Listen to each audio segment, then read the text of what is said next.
11 बजे के बीच में उपस्थित हूं आप सबके सामने। आज इनकी कुंडली लेकर के आया हूं। इनका नाम है हरे कृष्णा। हरे कृष्णा। ये हैं डेट ऑफ बर्थ वगैरह नहीं बताता हूं, कुंडली पे ही सीधे आ जाता हूं। वृषभ लग्न की कुंडली है और ये जिस जातक की कुंडली है, अगर हम एक सवाल पूछें इनसे कि शुक्र के उच्च होने का प्रभाव कैसा है, जैसे कि इनकी कुंडली में शुक्र 12वें भाव, एकादशवें भाव में उच्च के हैं, सीधे मुद्दे की बात। और लग्न जो है वो इनका 1 डिग्री 28 कला का कृतिका नक्षत्र में है। इन दो चीजों को पहले स्पष्ट करता हूं, ध्यान से समझने की बात है, मेरे निकट ही बैठना, कहीं ध्यान से इधर उधर मत भटकना। सबसे पहले कि अगर जन्म कुंडली में लग्न 1 डिग्री 28 कला का है तो ये कृतिका नक्षत्र के दूसरे चरण में चले जाएंगे। ये लग्न कृतिका नक्षत्र के दूसरे चरण में चले जाएंगे और इस आधार पर जो इस कृतिका नक्षत्र का स्वामी कौन, कृतिका नक्षत्र के अधिपति सूर्य होते हैं। क्लियर है? लग्नेश कौन है? शुक्र है।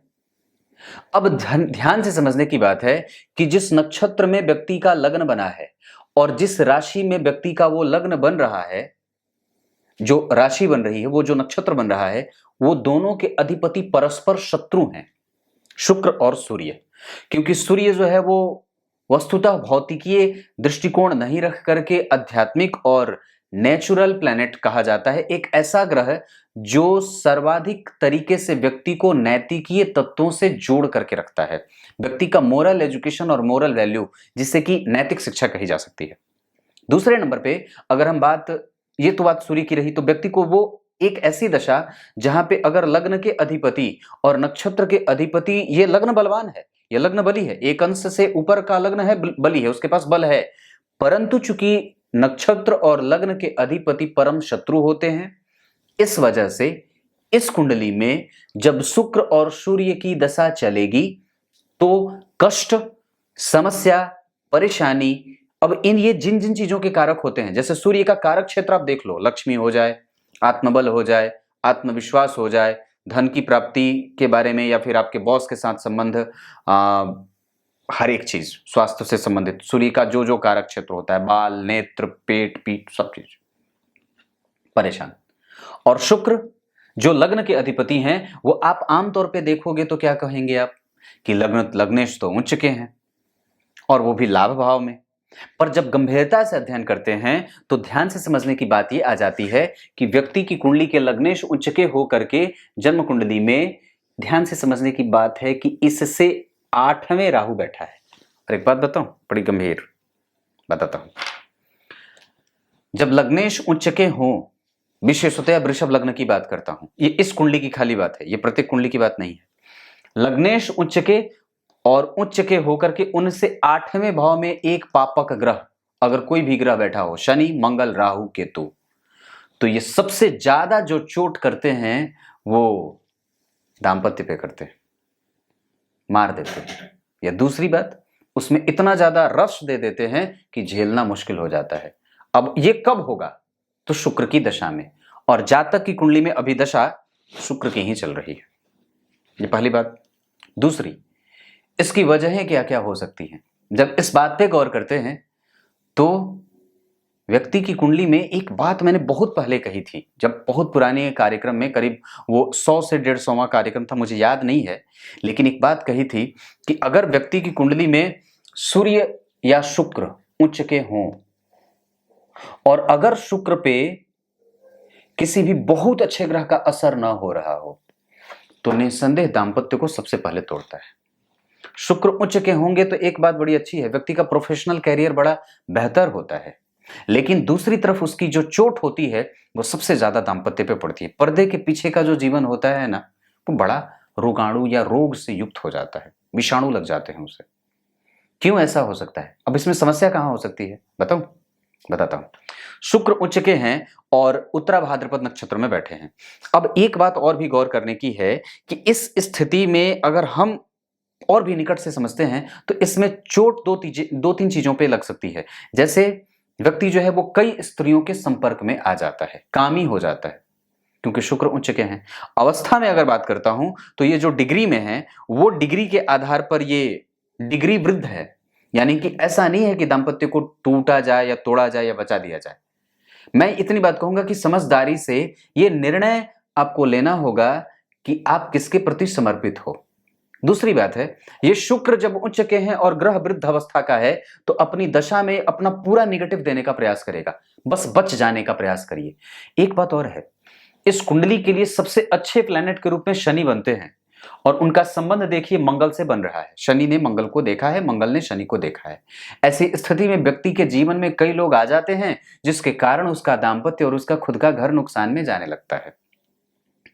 और शनि और मंगल का संबंध चाहे युति का हो, चाहे वो एक साथ बैठे हो इस कुंडली में, इस कुंडली के लिए, किसी अन्य कुंडली की बात नहीं कर रहा मैं, इस कुंडली के लिए अगर शनि और मंगल एक साथ बैठेंगे, अगर मंगल और शनि एक साथ बैठेंगे, क्या गौर करिए 12वां भाव है और 9वां भाव है, तो अगर इन दोनों भावों के अधिपति एक साथ बैठेंगे या एक दूसरे को देखेंगे तो सबसे पहले तो व्यक्ति को विदेश भेजेंगे, दूर रखेंगे और उसके बाद व्यक्ति के चित्त को चंचल और अपवित्र कर देंगे।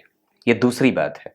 तीसरी बात कि शनि और मंगल का एक दूसरे को देखना, सूर्य के ऊपर शनि की दृष्टि है और चंद्रमा की भी दृष्टि है। व्यक्ति यश, कीर्ति, सम्मान, पद, प्रतिष्ठा, धन, धान्य, लक्ष्मी, ये सबसे भरा और पूरा रहे। और एक बात और है, उस चंद्रमा के ऊपर जो स्वग्रही है, मतलब माता मजबूत और व्यक्ति का मन मजबूत, लेकिन वो शनि के साथ है। और गौर करने की बात है तो 19 डिग्री के शनि हैं, वक्री होकर के अपने प्रभावों को कमजोर और निगेटिव जा रहे हैं, और चंद्रमा वहीं 10 डिग्री के बैठे हैं। दोनों में विष दोष का संघात हो रहा है।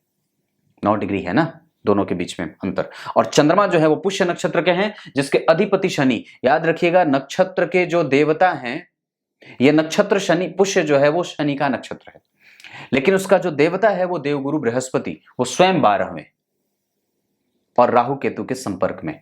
तो जो अच्छी चीजें रही वो तो होने से रही। क्यों? क्योंकि अष्टम भाव के अधिपति 12वें और यहाँ पे बुध बैठा है, व्यक्ति की मति बुद्धि भी क्षीण हो जाती है। इस कुंडली में गौर करिए तो बुध जो है वो द्वितीय भाव के और पंचम भाव के अधिपति होते हैं, जहां मूल त्रिकोण राशि उनकी जन्म कुंडली में पंचम भाव में बन रही है और वो अष्टम में बैठ रहे हैं। इस वजह से अगर ये कमजोर हो रहे हैं तो निसंदेह शुक्र के बाद सूर्य की दशा तक रहेंगे। मैं तो हाथ जोड़ करके ये विनती करूंगा कि अगर हो सके तो इस बात को समझ जाना ही बेहतर और श्रेयस्कर होगा कि आपका ये दाम्पत्य तोड़ने के लिए ही आया है। और निसंदेह अगर इसमें दाम्पत्य टूटने या फिर जोड़ने जैसी कोई बात है या फिर अगर आप परेशान हैं तो इसमें किसी का दोष नहीं है, आपके जीवन में ऐसा ही होना है। पर अगर बात ये समझने की है कि अगर हम ये कह देते हैं कि ये तो ग्रह करवा रहे हैं तो ये तो होके ही रहेगा, तो फिर ज्योतिष जैसे विशेषज्ञ और ज्योतिष जैसे दैवज्ञ शास्त्र का मतलब क्या रहेगा? कि जब ये ग्रह अगर तोड़ने के लिए ही आया है और आप वही कर रहे हो तो फिर ये चश्मा कैसे सिद्ध हुआ? ज्योतिष क्या है? ज्योतिष चक्षु का काम करता है, ये दिखाने का काम करता है कि ध्यान से, सावधानी से, आगे वर्षा होने वाली है, भूकंप आने वाला है, पक्षी मरने वाले हैं, बीमारी फैलने वाली है, बाढ़ आने वाला है और दाम्पत्य टूटने वाला है, या परेशानी आने वाली है, ऑपरेशन होने वाला है, हड्डियां टूटने वाली हैं, और आप सोचोगे कि चलो ये तो होना है तो होना ही रहेगा। तो फिर इसमें शास्त्र का फिर औचित्य क्या रहा? मतलब संभलना है। और अगर अभी कुछ भी हाँ या ना हो, उसको जल्दबाजी में कोई भी निर्णय नहीं लेना है। मतलब ये आपको तोड़ने के लिए ही आया, क्योंकि मैंने एक बात सबसे पहले ही कही है, इस कुंडली के लिए गुरु की दशा भी बहुत अच्छी नहीं जाएगी, इस कुंडली के लिए शुक्र की दशा भी अच्छी नहीं जाएगी। क्योंकि इस कुंडली के लिए लग्नेश होने के साथ साथ, वो गौर करने की बात है, कुंभ, मकर, वृषभ लग्न की कुंडली के लिए शुक्र जो होते हैं वो लग्न के अधिपति होकर के छठे भाव के भी अधिपति होते हैं, और छठे भाव के अधिपति होकर के जाकर के उच्च के होते हैं, बैठे हैं। व्यक्ति का सर्वस्व और संपूर्ण बहुत अच्छा रहेगा। क्यों? मैंने क्या बात बताई थी कार्यक्रम में कि जन्म कुंडली का तीसरा भाव, जन्म कुंडली का छठा भाव, जन्म कुंडली का 8वां भाव और जन्म कुंडली का 10वां भाव और 11वां भाव। जन्म कुंडली के तीसरे, छठे, 10वें और 11वें भाव में अगर स्वग्रही कोई ग्रह बैठा हो तो ये बात संपूर्णतया सिद्ध हो जाती है कि व्यक्ति का संपूर्ण अच्छा है, मतलब ओवरऑल अच्छी बात है, वो एक अच्छाई है। तो इसे बिगाड़ना क्यों है? एक दाग जो लगेगा, दाम्पत्य टूटना, छूटना, क्योंकि दोष कहीं ना कहीं हो सकता है कि आपकी कुंडली में शुक्र उच्च के हैं, तो पर्दे के पीछे का जीवन आपका वो खराब करना चाहते हैं, और वो ग्रह एक्टिव भी है। इसके बाद सूर्य की दशा है, वो भी एक्टिव रहेगा, तो वहां भी समस्या है। पर इतनी बात मैं कह सकता हूं कि वो सुखेश हैं और भाग्य भाव में बैठे हैं अपने मित्र के साथ, तो इससे तो ज्यादा अच्छी दशा उसकी जाएगी, कितना भी कमजोर रहे तो। पर ये दशा तो बेसिकली खराब जाएगी, क्योंकि वो पापी बना रहे ना, ये पाप का भाव है, एकादशवां भाव पापी भाव है। उच्च का हुआ है तो व्यक्ति को संपूर्ण प्राप्त कराएगा, जो ये चाहता है अपने जीवन में वो संपूर्ण उसको मिलेगा, क्योंकि शुक्र उच्च के वहीं बैठे हैं। लाभ, धन, यश, कीर्ति, मान, सम्मान, पद, प्रतिष्ठा, गौरव सब कुछ दे देगा। पर क्या नहीं देगा बताऊं? नहीं देगा तो व्यक्ति को प्रेम नहीं देगा। क्यों? क्योंकि पंचम भाव प्रेम का भाव है, यहां का अधिपति अष्टम में बैठा है, और जिस भाव में बैठा है उस भाव का अधिपति व्यय में गया है, और पंचम भाव के अधिपति पे अष्टम भाव के अधिपति की दृष्टि है। गौर करिए, बुध पे जो अष्टम भाव में बैठे हैं गुरु की 9वीं दृष्टि है, और साथ ही साथ केतु भी हैं, और मंगल की राशि में बैठे हैं, पापग्रह की राशि में, तो मंगलवत हो जाएंगे, तो क्रूरतम दृष्टि डालेंगे, विच्छेद कराने का काम पत्नी से। शुक्र की एकमात्र दृष्टि यहां, बाकी कोई भी ग्रह इसे देख नहीं रहा है। इसके जस्ट अगले भाव में राहु बैठ करके अपना प्रभाव और सत्यानाश कर रहे हैं। एक बात और है, नवमांश कुंडली में जब गौर करते हैं तो चंद्रमा और मंगल केंद्र में लक्ष्मी संपन्न व्यक्ति की पत्नी कमजोर नहीं है, और दाम्पत्य भाव के यहाँ पे अगर यहाँ की स्थिति बन रही है तो यहाँ पे सूर्य बैठे हैं। हाँ, वो हो सकता है थोड़ी उग्र हो, पर वो कमजोर और परेशान करने वाली नहीं हो सकती, क्योंकि चंद्रमा देख रहे हैं। अब एक बात और है कि आप जब कमजोरी ढूंढने निकलते हो तो आपको समस्या का अंत कहीं नहीं मिलता है, वो सिर्फ कमजोरी ही कमजोरी दिखती है। पर इसका मतलब ये भी नहीं है कि हम सामने वाले में। एक बात और है, कई बार जब लोग पूछते हैं कि पंडित जी क्या होने वाला है इस बात का, क्या होने वाला है इसका निर्णय, तो सोच के देखो आप यही मांग के आए थे, क्योंकि मैं जो बता रहा हूं वह निस्संदेह यही सत्य है। सत्य तो यही है कि यह ग्रह आपको तोड़ना चाहता है, और ऐसा इसलिए भी क्योंकि गौर करिए, यहां बुध जो बैठे हैं अष्टम भाव में, वो पंचम भाव के अधिपति होकर के बैठे हैं, केतु की दृष्टि है, शनि चंद्रमा का विष दोष, व्यक्ति का मन तो खुद ही परेशान है, यह क्या किसी को समझ सकता है। और जिस अवस्था में है उस अवस्था में तो यही लाभ बनती है कि व्यक्ति को संभल जाना चाहिए। अगर कोई ऐसी बात है कि कोई दूसरा आ गया है जीवन में, उसको जितनी जल्दी हो सके बेदखल करिए, और अपने दाम्पत्य को बचाने के ऊपर फोकस करना चाहिए। क्योंकि मैं दाम्पत्य पे बार बार इसलिए बोल रहा हूं क्योंकि धन है इस कुंडली में। क्योंकि एक बात और है जो बड़ी आसानी से बता दूं, तो देव गुरु बृहस्पति कभी भी धनदायक नहीं होते, वो लक्ष्मी के कारक नहीं होते, वो धन के कारक नहीं होते। ये बात मैं दूसरी बार नहीं तीसरी बार कार्यक्रम में ही बोल रहा हूं। देव गुरु बृहस्पति कभी भी धन के कारक नहीं है, वो तो गलत बताया गया है, और या फिर हो सकता है कि वो आपको गलत समझ में आ गई है बात। धन लाने के कारक तो शुक्र होते हैं, जिसने अपना सर्वस्व दान करके दानवों को दान किया था। गौर करिए, शुक्र सब कुछ दे दिए थे, दैत्य गुरु शुक्राचार्य, वो सब कुछ दे करके और फिर यूं भटकते रहे, या फिर ये कह सकते हैं कि अपना सब कुछ दे करके स्वयं दानवों के राजा बन गए, या फिर ये कह सकते हैं कि वो स्वयं दे करके दानवों के गुरु बन गए, क्योंकि गुरु तो वही हो सकता है जो कुछ देता रहे। तो दैत्य गुरु शुक्राचार्य ने सब कुछ दे दिया था, और आपकी कुंडली में वो उच्च के हैं, मतलब वो सब कुछ दे देना चाहते हैं। तो दानी बन जाओ। सब कुछ देने की बात मेरा यहां से देने, सब कुछ देने का मतलब ये नहीं है कि आप सर्वस्व दे दो, नहीं, अपने आप को समर्पित कर दो। किसके प्रति? प्रेम के प्रति। पंचम भाव को देख रहे हैं, जहां दृष्टि जाएगी, और गौर करिए तो शुक्र की एकमात्र ही दृष्टि होती है, और उस पे देख कौन रहा है? कोई भी नहीं। उससे चौथे भाव में, आठवें। अब एक बात और बताता हूं, जहां आपकी कुंडली के लग्नेश बैठे हैं उस लग्न के अधिपति से, उस लग्न के अधिपति से चौथे देखिए मृत प्राय एक मृत्यु भाव बन रहा है, और उस भाव से चौथे एक और मृत्यु भाव बन रहा है। यह बड़ी गंभीर बात है जो आज पहली बार बता रहा हूं। वो ग्रह बैठा कहां है और उससे केंद्र में कौन से भाव का निर्माण हो रहा है, ये बहुत मायने रखता है। अगर ग्रह यहां बैठेगा तो निसंदेह कमजोर होगा, लेकिन उससे चौथे अगर भाग्य भाव का निर्माण हो रहा है तो ये बल भी देगा। और इससे चौथे का भाव खाली है, इससे चौथे के भाव के अधिपति धन है, क्योंकि पैतृक संपत्ति है, माता बड़ी अच्छी पद पे होंगी, और माता का प्रभाव भी अच्छा है। अब जरा दशमांश कुंडली को देखें तो गुरु और शुक्र दाम्पत्य के बाद, अगर मैं कर्म क्षेत्र की बात करता हूं तो अनुभवी बना देंगे व्यक्ति को, अनुभव का भरा पूरा है, वो अपने क्षेत्र का पारंगत है, उसकी कोई हाथ और हथेली पकड़ नहीं सकता मेरी तरह।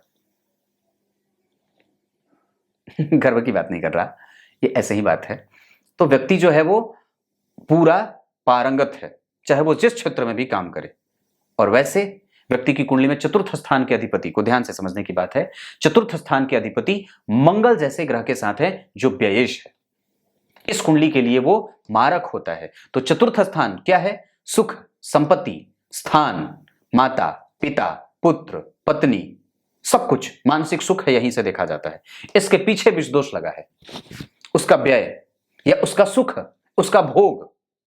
ध्यान से समझने की बात है। यहां देखिए मेरी तरफ, यहां ये जो भाव होता है तो किसी भी भाव का 12वां क्या है? उसका भोग है, उसका आनंद है। अरे भाई, आपका व्यय जो है वो व्यय क्या है? ऊर्जा का व्यय, मतलब पौरुषत्व का व्यय। व्यक्ति की ऊर्जा क्या है? उसका वीर्य है, वो उच्च का है। और दरअसल वो आपको ये कह रहा है कि आप समर्पित करो खुद को। कहां? प्रेम में। तो किसको? ये कौन सा भाव है? पुत्र का प्रेम, पत्नी का प्रेम, पिता का प्रेम, माता का प्रेम, ये प्रेम है, तो समर्पित करिए। और दूसरी कि यहां पे इस भाव का व्यय यानी कि इस भाव का भोग वहां लगा है, व्यय विष, इस वजह से इसका संपूर्ण नहीं मिल रहा। दूसरी बात, इस भाव के अधिपति जो है वो पंचम भाव के, चतुर्थ भाव के अधिपति सूर्य। अब कुछ ये भी कहेंगे गणमान्य लोग कि भाग्य भाव में सूर्य और मंगल बैठे हैं, पर ये बात भी समझने की है कि वो कौन से भाव के अधिपति के साथ बैठे हैं? व्यय भाव के अधिपति के साथ। व्यय भाव का अधिपति क्यों कह रहा हूं? क्योंकि ये व्यय भाव में उसकी मूल त्रिकोण राशि बनी है। ये तो रोग की राशि है, जो पत्नी को रोगी और पत्नी के साथ रोग पैदा कर रहा है, चाहे वो झगड़े की बात हो, चाहे वो दाम्पत्य में हो, चाहे वो किसी भी तरीके से मानसिक अशांति की बात हो, चाहे व्यक्तित्व, आपकी पत्नी, आपका व्यक्तित्व, आपका आईना, उसे रोग बने। यहां रोग की राशि बनी है। और दरअसल इस कुंडली के लिए, वृषभ लग्न की कुंडली के लिए मंगल अच्छे नहीं होते, गुरु अच्छे नहीं होते, और स्वयं शुक्र भी अच्छे नहीं होते, जो कि लग्नेश होने के बावजूद इस कुंडली को कमजोर करेंगे। वृषभ राशि और तुला राशि लग्न में सामान्य राशि बनी है, निगेटिव राशि बनी है, और यहां पे मूल त्रिकोण राशि बनी है। और गौर करने की बात है कि लग्न में स्थिर राशि का निर्माण हुआ है। व्यक्ति धीरे धीरे धीरे धीरे धीरे धीरे सब कुछ पालेगा और अंत में जाकर के, अब एक बात और बताता हूं, सूर्य और मंगल, यहां पे इस भाव का व्यय कमजोर हो रहा है, इस वजह से भी दांपत्य का सुख या मानसिक शांति कमजोर। इस भाव के अधिपति, जो मानसिक शांति के भाव का अधिपति है, वो मार्केस के साथ जाकर के भाग्य को भी कमजोर कर रहे हैं। इस कुंडली का सबसे खराब प्लैनेट मंगल, वो जाकर के भाग्य को कमजोर। और ये भाव जो है वो बैठ करके पत्नी के साथ कमर में हाथ डाल करके उसके विचारों को सुनने की है। थोड़ा अजीब है पर बोल रहा हूं, उसे निकट लाइए और उसकी बातों को सुनिए। ये भाव जो होता है वो बैठ करके वार्ता करने का है, पर वो तो हो नहीं रहा, क्योंकि ग्रह दोनों जो है वो आग हैं, यहां पे बात हो नहीं रही। किसी भी तरीके का जो है वो ऐसा माहौल नहीं बनता है कि बैठ करके डाइनिंग टेबल पे 2 मिनट अपने से बात कर ले। डिस्कशन चालू हो जाती है, क्योंकि दोनों जलाने जो बैठे हैं। और ये भाव खाली, इस भाव पे केतु की दृष्टि है। जो केतु कौन है? केतु है, अंधेरे में परछाई भी बनती है, आपको पता है। रोशनी में तो परछाई आपने देखी है, पर अंधेरे की परछाई नहीं दिखती, बनती तो जरूर है। जैसे ही रोशनी ला दोगे वहां भी परछाई बन जाएगी। केतु अंधेरे का परछाई है और राहु रोशनी का परछाई है। केतु क्या है? अंधेरे में जो परछाई बनती है, तो वो हमेशा ही भ्रम पैदा करवाएगा। किसको? सुख को लेकर के, उसकी दृष्टि जो है। और दरअसल वो गुरु 12 में बैठे हैं और देव गुरु बृहस्पति को अच्छी राशि मिली, अच्छा भाव मिला नहीं। क्यों? क्योंकि अष्टम भाव में उसकी मूल त्रिकोण राशि बन गई और पाप भाव में दार्शनिक राशि बन गई। तो व्यक्ति खुद को लेकर के ढूलमूल है, दाम्पत्य को लेकर के ढूलमूल है, संपूर्ण चीजों के प्राप्त होने। अब अलग बात है कि इसका सूर्य बढ़िया है तो बात माने नहीं, गौर करने की बात है, माने नहीं, संभव है। 5 अंक बड़ा अच्छा साबित होगा, रविवार का दिन बड़ा अच्छा साबित होगा, पर इसका मतलब ये नहीं है कि आप जो है वो शुक्र उच्च के हैं तो प्रोफेशनल कैरियर पे ही खाली ध्यान दे दो, और बाकी जो पर्दे के पीछे का जीवन है वो कहां जाएगा? वो दाम्पत्य है आपका, वो पत्नी है आपकी। वृद्ध होकर के बैठा है तो कई बार व्यक्ति जो होता है उटपटांग चीजें खरीद करके घर में लेके आएगा और बाद में फिर बहस भी करेगा। उसके निर्णय कितने सही साबित हो सकते हैं? जब इस बात पे गौर करते हैं तो मंगल जो है वो मकर राशि का और बैठा है उत्तराषाढ़ा सूर्य के नक्षत्र में, और वो सूर्य स्वयं उसके साथ बैठे हैं। श्रवण नक्षत्र के सूर्य चंद्रमा के राशि में, चंद्रमा के नक्षत्र में, वो चंद्रमा स्वग्रही यानी कि सूर्य के पास बल है, कमजोर नहीं है। डिग्री के हिसाब पे वो कुमार अवस्था का है, उसके पास अनुभव की कमी है, युवा नहीं है वो और नहीं वृद्ध है। यानी कि अभी सूर्य जो आपकी कुंडली में सुख भाव के अधिपति बनते हैं, यानी कि संपूर्ण जो सुख है उसको प्राप्त होने में भी बाकी है। और संपूर्ण सुख तभी प्राप्त होगा जब आपकी कुंडली की परछाई, उस पर रोशनी पड़ेगी और वो सुदृढ़ हो जाएगी, मजबूत हो जाएगी। वो परछाई कौन है? आपकी पत्नी, आपका व्यक्तित्व और व्यक्तित्व का आईना। यानी कि यहाँ पे मंगल अगर उत्तराषाढ़ नक्षत्र में बैठे हैं और सूर्य जो है वो कुमार अवस्था के बैठे हैं, मतलब ये बात पक्के तौर पे साबित हो रही है कि उस मंगल के ऊपर शनि की दृष्टि है, जो व्यक्ति को धार्मिक पूजा पाठ करने वाला, मंत्रों का जप करने वाला, अपने से बड़ों का आदर करने वाला, आध्यात्मिक रूप से चिंतन करने वाला, गुरुजनों का आदर करने वाला तो बनता है और सबका सम्मान भी करता है। पर हाँ, निस्संदेह कई बार वो चीजें जो लगातार जब जीवन में घुस जाती हैं तो उसमें से व्यक्ति का निकलना बड़ा मुश्किल होता है। एडिक्शन हो जाती है किसी चीज की, वो बहुत अंदर तक घर कर जाती है, जिससे निकलना बड़ा दूभर हो जाता है। पर मंगल जिस नक्षत्र में बैठे हैं या मंगल उच्च के होकर के बैठ करके व्यक्ति को ऐसा बना दे रहे हैं, नहीं मैं तो बिल्कुल ठीक हूं, मुझे तो कुछ भी नहीं हुआ है, वो व्यक्ति समझे ही नहीं। क्यों? क्योंकि विनम्रता जो बाहर बैठी है गुरु और सूर्य चला रहे हैं। गौर करने की बात है, मैंने क्या बात कही थी कि सूर्य अगर उच्च के हों, गुरु अगर कमजोर हो रहे हो, राहु केतु के असर में हो, तो व्यक्ति के अंदर विनम्रता कमजोर हो जाती है और वो व्यक्ति कई बार अपनी गलती स्वीकार नहीं करता है, क्योंकि वो स्वयं को राजा जो बना बैठा है। क्यों? क्योंकि शुक्र उच्च के हैं, चंद्रमा बढ़िया है। लेकिन एक बात और कहूंगा, यहां पे जब इस कुंडली को आप देख रहे हैं तो शुक्र उच्च के और चंद्रमा भी स्वग्रही, इस भाव को कमजोर कर रहे हैं पीछे वाले भाव में जाकर के। लेकिन जब नौमांश कुंडली में आप गौर करते हो तो गुरु जो है वो शनि के साथ बैठे हैं, दाम्पत्य में तनाव है और वहां वो एक दूसरे के निकट नहीं आना चाहते। यहां पे सूर्य की स्थिति और मंगल की स्थिति, तापमान बढ़ा हुआ है, तो तापमान बढ़ेगा तो वर्षा भी तो होना चाहिए प्रेम की, पर वो हो नहीं रही, क्यों?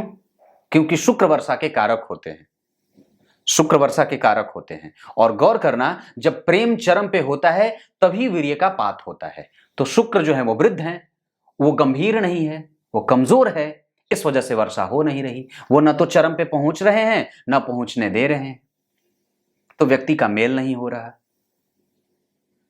है। तो सारी चीजें, पर कुछ कमजोरी है, इसको बदलना होगा। तो कैसे? देवी सूक्त का पाठ करिए, चांदी का दान करिए, पुष्प की माला, गले में बैजंती माला अपनी पत्नी के गले में या खुद के गले में डालिए बैजंती माला, या फिर अगर हो सके तो इस शुक्र की दशा में प्रत्येक दिन अगर हो सके तो हनुमान चालीसा का पाठ भी कर सकते हैं, देवी चालीसा का परिपाठ कर सकते हैं, हो सके तो नावारण मंत्र का जप कर सकते हैं, शुक्र का दैवीय जो मंत्र होता है, दैविक मंत्र, वैदिक मंत्र, वो पढ़ सकते हैं, शुक्र का बीज मंत्र पढ़ सकते हैं, नवग्रह स्तोत्र पढ़ सकते हैं प्रत्येक दिन, बहुत लाभ करेगा। और एक बात और है कि ज्योतिष और कुंडली देखने और दिखाने में अंतर इतना ही है कि वो आपको चश्मा दे देता है। अब इस पे एक बात बड़ी अजीब है कि मैं अंधेरे में जा रहा था तो मुझे सामने से एक पंडित जी मिल गए, मैंने कहा सामने कितना है या सामने कैसा है, रास्ता कैसा दिख रहा है पंडित जी?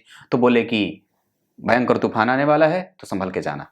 मैंने उनकी बात नहीं मानी, अरे छोड़ो कुछ नहीं होने वाला है। पर वो ज्योतिषी निकला, वो ब्राह्मण जो, वो बूढ़ा व्यक्ति जो था वो ज्योतिषी निकला और उसकी बात बिल्कुल सत्य सिद्ध निकली, आगे पहाड़ गिरने वाला था।